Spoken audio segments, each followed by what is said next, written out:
నేను చెప్పబోయే టాపిక్ ఏంటంటే తిట్లు. చాలామంది లేచినప్పటి నుంచి తిడుతూనే ఉంటారు గదా!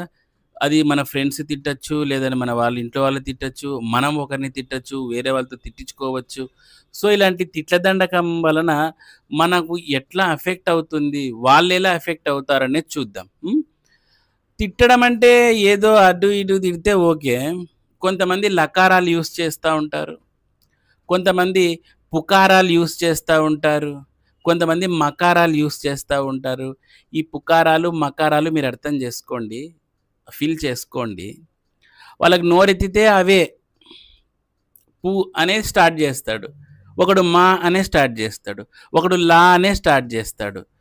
ఆ! ఇంక కొడకలు, గిడకలు ఇవన్నీ పిడకలు ఇవన్నీ మామూలే.